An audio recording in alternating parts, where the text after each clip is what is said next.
Good morning. This is Melanie Daly here with the Daily Grind, where we discuss another workers' compensation issue over a hot cup of coffee. Today we are going to discuss the issue of fraud, which can come in many forms.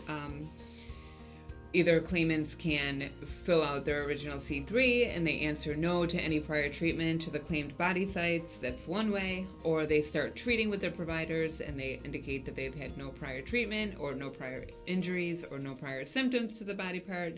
That's another. They go to the IME, and when the IME asks them about any priors, they can commit fraud there also. Or a lot of times, which is one of my favorites, is when the IME has a questionnaire that the claimant can fill out, and it will expressly ask there whether the claimant has had any prior treatment.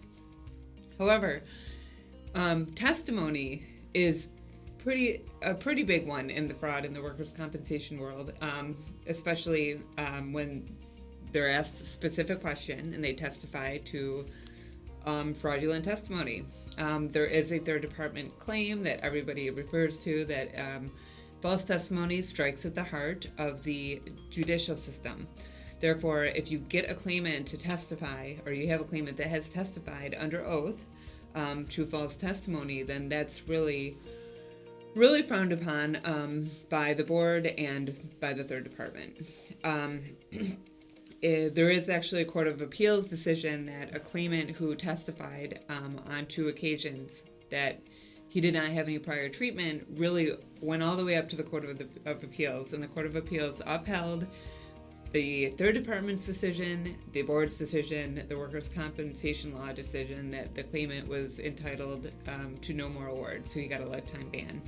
So really, false testimony is the big one. However, it's important from the onset of your claim to look at all your claim documents to see where the claimant may be lying to the providers, because that's really where you can get in also.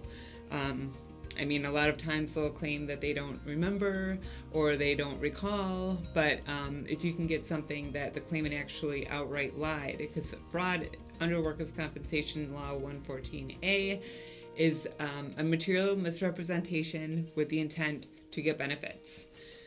Therefore, it can really be found in a lot of ways. So C3 is important to look. First hearing, a lot of times we like to ask the claimant whether they had any prior injuries, treatment, or symptoms to the sites. It's just something that you want to look for right away at the onset of the claim, because the quicker you can catch it, the quicker you can argue for it, and the quicker you can hopefully get benefits suspended for a lifetime. We will talk more about fraud in later episodes, but we wanted to just give a general introduction to the topic.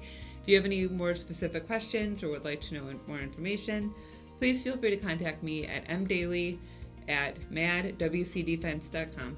Thank you. See you next time.